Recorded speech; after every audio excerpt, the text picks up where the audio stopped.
legendarios. Historias que curan, inmortalidad que engrandece.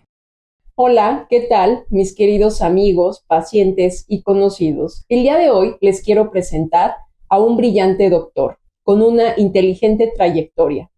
Es especialista en nefrología y cuenta con una maestría en ciencias médicas y un adiestramiento en trasplante renal.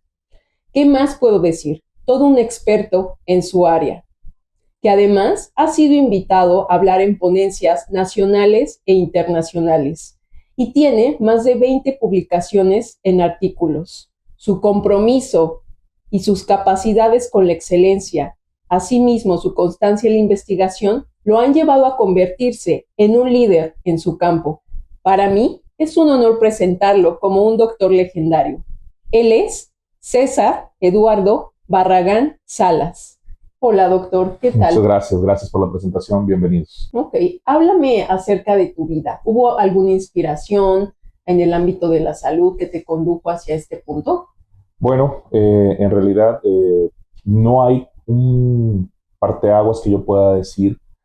Quienes me conocen dicen que desde pequeño tuve alguna inclinación por la ciencia en general, que se me recuerda como de esas personas que consumen libros. En nuestra época prácticamente todo el conocimiento se obtenía a través de libros, no había estas áreas que hay ahora, este acceso a internet que inmediatamente tiene la información. Antes eran los libros, y quienes me recuerdan de pequeño dicen que bueno, tenía esta predilección por leer temas en general, de ciencia específicamente, más que poesía, más que historia, más que otra cosa, ciencia era lo que me llamaba la atención. Después, poco a poco, pues evidentemente cuando vas teniendo tu formación digamos básica, pues las ciencias naturales me fueron llamando mucho más la atención, entender cómo se rigen las leyes de las ciencias naturales, cómo funciona el mundo, cómo funcionan todos los seres vivos, y de ahí poco a poco pues el salto fue natural hasta el reto que significaba poder entender cómo es que el ser humano, cómo es que funcionamos, desde cómo venimos al mundo y cómo funcionamos, y luego al final pues cuáles son las causas que nos hacen que perdamos la vida, ¿no? Entonces este conocimiento se fue dando, digamos que un paso nos llevó al otro, y pues al final aquí estamos. ¿Cuáles han sido los desafíos más importantes que has enfrentado? Los desafíos más importantes, probablemente desde los inicios, el tratar de tener una educación de la mejor calidad posible, ¿de acuerdo? Yo nací en un estado vecino de Nuevo León, en Tamaulipas específicamente, y cuando me toca concluir la educación básica preparatoria, se conocían que las mejores universidades para estudiar medicina pues eran la UNAM en la Ciudad de México, la Autónoma de Nuevo León aquí en Nuevo León. Entonces ese fue el primer, digamos que el primer reto. Ya a tiempo pasado pues en realidad lo veo como algo sencillo, ¿no? Y ahorita las generaciones actuales debe hacérseles algo muy sencillo, pero en aquel entonces pues era mudarse de domicilio y era empezar pues prácticamente solo, sin familia, y de alguna manera empezar tu carrera ya profesional, ¿no? Desde tu licenciatura y luego pues lo que cada quien deseara estudiar. Digamos que ese tipo de situaciones, el ir y buscar el conocimiento, porque bueno, pues terminas y luego vas y buscas maestros extranjeros, o sea, yo creo que eso ha sido, pues no lo llamaría como un reto, pero sí lo llamaría quizás como una oportunidad y un anhelo que deseaba, ¿no? Sí. Considerando esto y leyendo tu CV, que es muy extenso y muy bueno, pero para ti, ¿cuáles son tus mayores logros? Digamos que para todo es importante, realmente todo es importante. Yo considero que la posibilidad que tiene una persona que se dedica a la medicina en cualquiera de sus ramas o en cualquiera de sus vertientes, pues impactar favorablemente en la salud de alguien, que es uno de los principales tesoros, la libertad y la salud quizás son de los principales tesoros, pues impactar favorablemente siempre te deja algo bueno, ¿sí? Siempre lo puedes considerar como un gran logro, pero realmente yo he tratado de ir más allá, tratar de no ver a un solo paciente, sino tratar de impactar en la mayor cantidad posible. Por eso, el haber iniciado, por ejemplo, los programas de trasplante en un hospital infantil donde en prácticamente todo un estado no se hacía trasplante, y a partir de que, claro, con apoyo de mucha gente, con muchos esfuerzos, con un montón de gente que está detrás, el haber conseguido abrir programas de trasplante en 2 centros, ya es algo que puedo decir que me deja satisfecho. En fechas más recientes, el haber participado con esta parte técnica o de conocimiento para tratar de modificar o establecer una iniciativa de ley en el Congreso de Nuevo León, en el tema nuevamente de trasplantes, sí. Pues el día de mañana quizás, si todo esto termina bien, pues puede dejar una satisfacción de haber impactado un mayor número de gente. Trabajar en centros de alta especialidad y de referencia, por ejemplo, me permite en este momento tener pacientes de Durango, de Coahuila, de Nuevo León, de Tamaulipas, de Hidalgo, de Veracruz. Wow. Eso me deja satisfecho, o sea, algo estoy tratando de hacer, un pequeño granito de arena. Y qué interesante, porque realmente has cambiado muchas vidas, ¿no? En muchas poblaciones y de edades también. No, bueno, no me gusta considerarlo de esa manera, pero estoy agradecido si alguien se expresa de esa manera, pues no me queda más que darle la gratitud y agradecer la confianza de quien depositó un problema de salud importante en mis manos, ¿no? Sí. Y en las de mis compañeros, ¿no? Eso no se paga con nada. Y sobre todo, el haber tenido la fortuna, te comentaba que yo soy un creyente de un ser superior, entonces siempre agradecido de poder estar en el lugar correcto. Ok. Sí. ¿Cuáles consideras que han sido las virtudes que te han impulsado a hacer esos cambios? El no detenerme. Ok. El ser, la verdad, sí trabajo muchas horas, entonces sí me considero una persona trabajadora. Sí. No la más puntual del mundo, pero sí la más trabajadora, probablemente. Bueno. Sí. Y eso, el tratar de buscar siempre la solución. Yo creo que no soy tan malo buscándole soluciones a los problemas o a las áreas de oportunidad. Creo que soy bueno en ese sentido. Digo, sin falsas modestias, ni mucho menos. Claro. Creo que puedo ayudar un poquito en eso. Ok. ¿Sí? Estuve aquí checando en tu CV que tuviste formaciones académicas en diferentes partes del mundo. ¿Cómo son los aprendizajes aquí versus México? ¿Cuáles fueron las experiencias obtenidas? Bueno, siempre las experiencias, por muy mala que sea, yo les comento a las personas, hoy es más fácil tomar un avión o abrir un correo electrónico y aplicar para obtener capacitaciones en otros lados, y también incluso los precios han bajado muchísimo. Pero yo lo que les digo es esto, o sea, no te quedes solamente con una sola visión. Yo me formé en el Instituto Mexicano del Seguro Social en mi especialidad, la licenciatura la hice en la Autónoma de Nuevo León, luego la primera especialidad en el Instituto Mexicano del Seguro Social. Considero que es una gran escuela. Sin embargo, no puedo cerrar los ojos, no puedo decir que eso es todo lo que necesito aprender. Entonces hay que ir a buscar el conocimiento de otras partes. Y cuando estás en otras partes tienes que aprovechar todo. Tienes que aprender cultura, tienes que aprender historia, tienes que aprender geografía incluso, ¿sí? Idiomas si es necesario, ¿verdad? Pero sobre todo tienes que traerte lo más que puedas y siempre pensar, bueno, a mi población, ¿qué le puede beneficiar a esta situación? Te pongo un ejemplo así muy sencillo.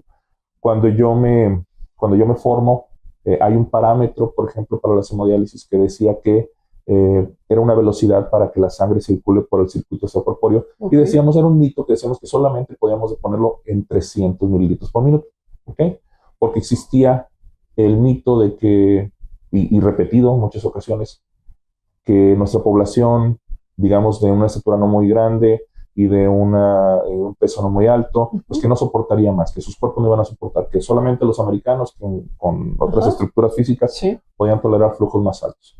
Luego tengo la oportunidad de cursar una capacitación específica para médicos latinoamericanos en España, de nefrología, en hemodiálisis específicamente. Y ahí nos damos cuenta que no somos pues tan diferentes morfológicamente hablando, ¿no? A lo mejor, sí, eso es interesante. O sea, claro, los españoles del norte son más parecidos a los franceses y los españoles a lo mejor del centro son más parecidos a los latinos. En general, ¿verdad? Digo, claro, no, de tu audiencia alguien saldrá, yo no me parezco, pero bueno, eso ya son casos muy específicos. Y nos damos cuenta que los flujos podían ser de 300, de 400, etcétera. Regreso yo todavía como estudiante y les digo, hay que cambiar esto, hay que darles a todos flujos más altos, se hemodializan mejor, y pues ahora ya no se entiende, por ejemplo, que un paciente tenga menos de 300, o sea, por ponerte un ejemplo así mínimo, pero que sirve y que es lo que le digo yo a todos los que tienen la oportunidad hoy día de expandir su conocimiento en otra parte y su mente. Mínimo, pero que hizo realmente cambios muy grandes. Hizo un cambio al menos local, sí, claro. ¿Sí? ¿Cuál ha sido tu experiencia en los trasplantes renales? Bueno, la experiencia ha sido de todo, o sea, hemos aprendido desde cosas muy personales, muy personales, historias de vida de donde un perfecto, en teoría, una perfecta persona que no tendría por qué, o sea, alguien que no es de tu familia, que no es tu padre, que no es tu madre, decide en un acto completamente desinteresado donarte un órgano. Sí. O sea, esas son cosas pues, que creo que solamente en esta especialidad se ven.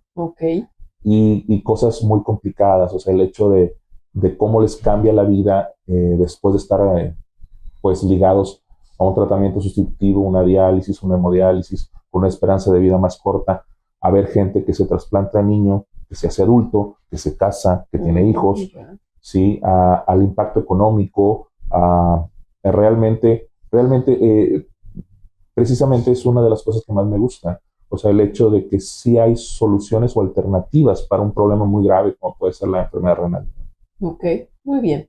¿Habría alguna comparación entre la terapia de reemplazo renal versus la hemodiálisis convencional, doctor? Bueno, la terapia de reemplazo renal en general es un término que utilizamos para establecer la terapia de reemplazo una vez que tu riñón ya no funciona. La terapia de reemplazo puede ser intracorpórea o extracorpórea. La intracorpórea sería, por ejemplo, la diálisis peritoneal en cualquiera de sus variantes. La extracorpórea sería, por ejemplo, la hemodiálisis en cualquiera de sus variantes. Que hay, por ejemplo, la convencional, la nocturna, diaria o domiciliaria, que tal vez en México no sea muy común, pero como tú tienes una audiencia, seguramente alguien la conoce. Sí. Está también la lenta continua, por ejemplo, en las unidades de terapia intensiva. Y ahí también solemos poner el trasplante renal, que al final viene siendo la sustitución de un órgano que no funciona por otro, y también tiene que ser intracorpóreo. Ok, muy bien. ¿Cuándo sí es la hemodiálisis y cuándo no? ¿En qué tipos de paciente? Bueno, ya estamos hablando más de detalles técnicos. Sí, la hemodiálisis es un excelente tratamiento.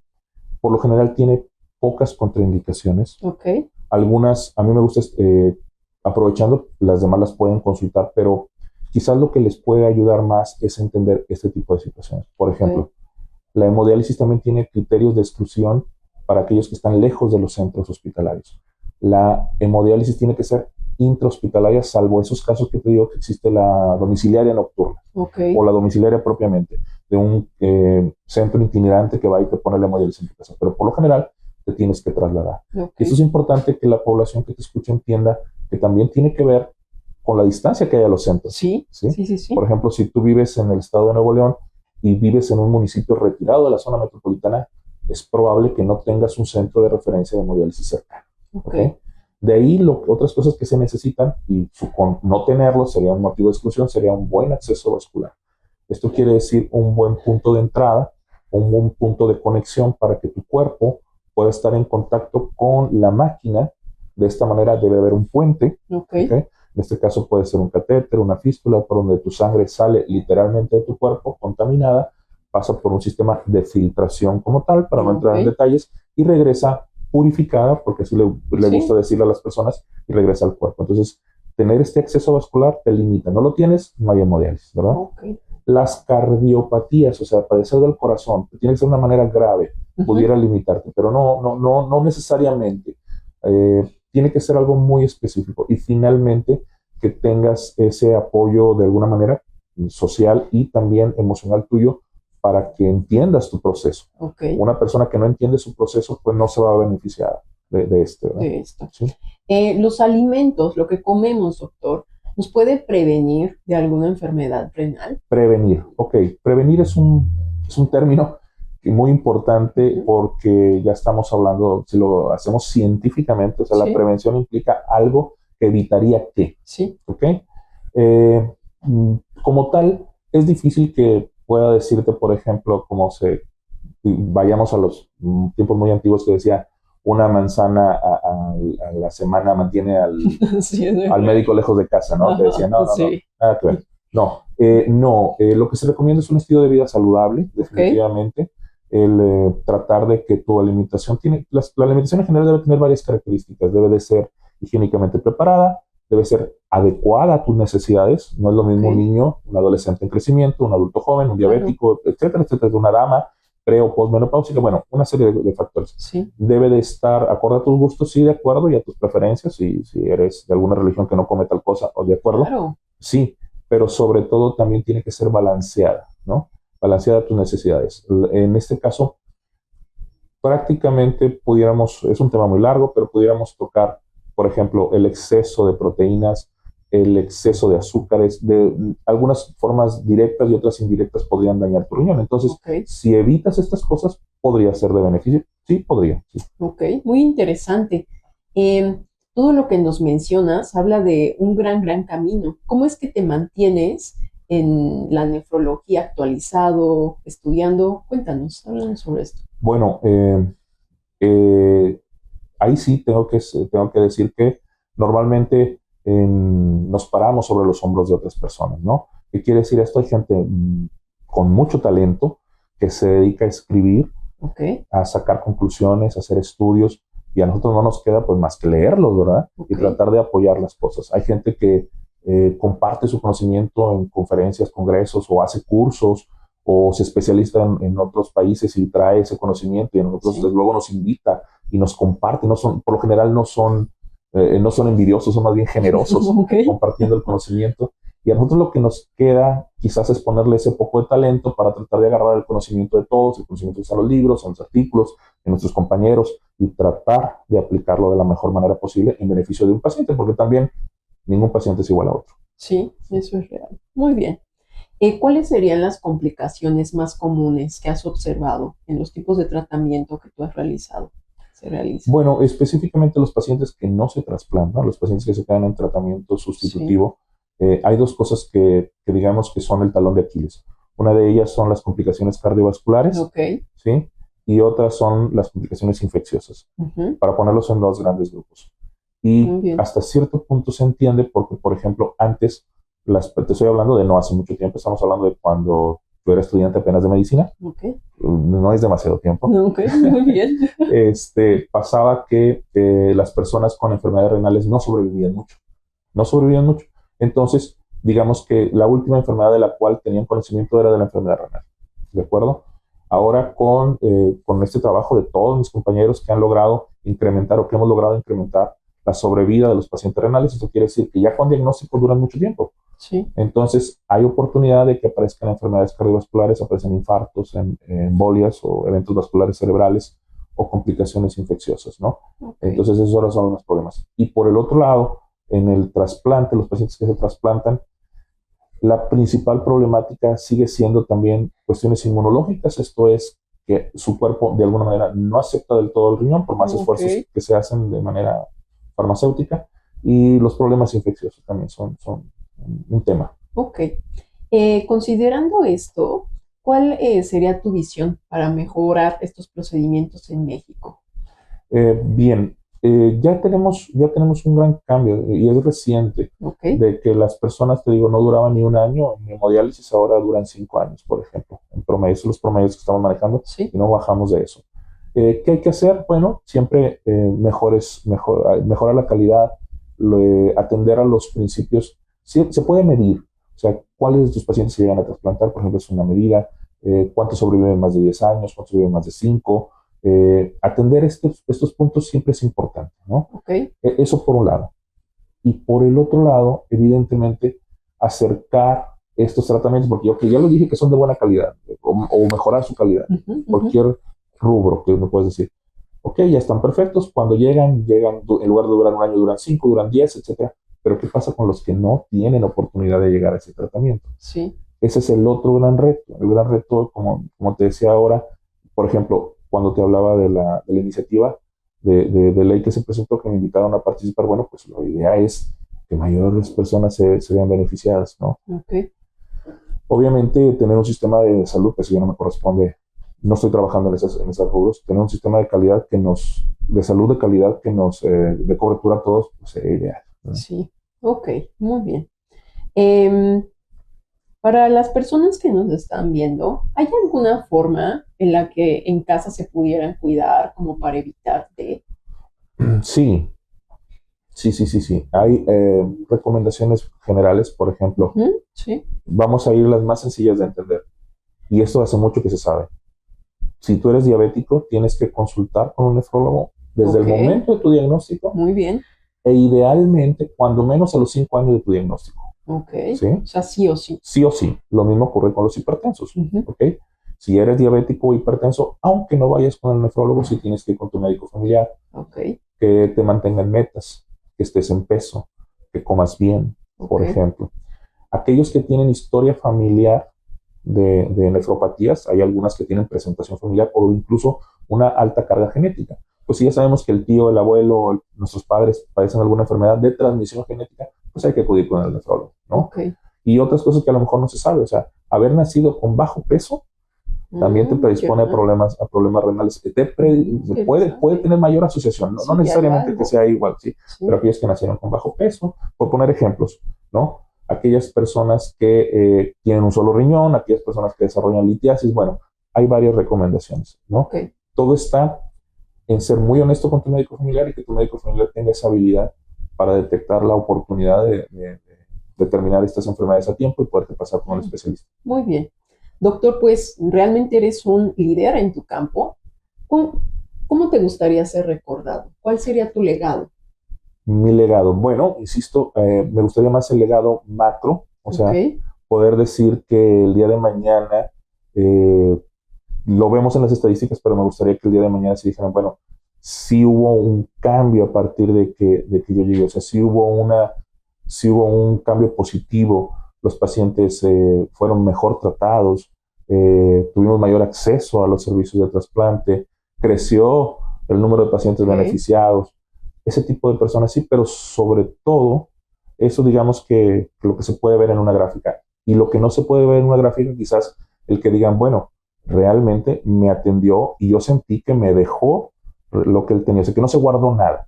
Que realmente hayan visto en mí la persona que sí puso atención en su caso y que sí se comprometió y, bueno, independientemente del resultado, porque a veces el resultado no depende de los humanos, ¿no? Sí. Pero que de alguna manera sí se quede plasmado que se hizo lo humanamente posible. Ok, muy bien, doctor. Pues, ¿en dónde te podemos encontrar para aquellos pacientes, personas que nos están viendo? Gracias. En Monterrey, Nuevo León, por ahí van a pasar seguramente mis datos. Estamos en el edificio Delta y en algunos otros hospitales, pero bueno, mi centro de operaciones, digamos, en el edificio Delta. Y en Tamaulipas tengo un consultorio particular también que por ahí estarán mis datos. Doc Barragán, Doc-Barragán en X ahora, aunque por ahí ya no recuerdo la clave para ingresar, pero bueno, trataré de estar al pendiente y a través de correo, tengo una página por ahí, una página, un dominio y mi correo electrónico que seguramente también va a estar apareciendo, estoy para servirles. Ok, pues muchas gracias, doctor. Un placer. Nosotros queremos entregarte este premio con mucho orgullo a nombre de Doctores Legendarios. Como puedes observar, es un hexágono que, a pesar de que los lados son desiguales, forman una conexión en las diferentes áreas de la vida. Pues muchas felicidades, has obtenido el hexágono de la excelencia. Lo voy a apreciar mucho, claro que sí. Muchísimas gracias. Y muchas gracias a ustedes, amigos, por haber continuado en la transmisión. Los espero en el siguiente capítulo de Doctores Legendarios por Sayuri Tovar. Éxito rotundo.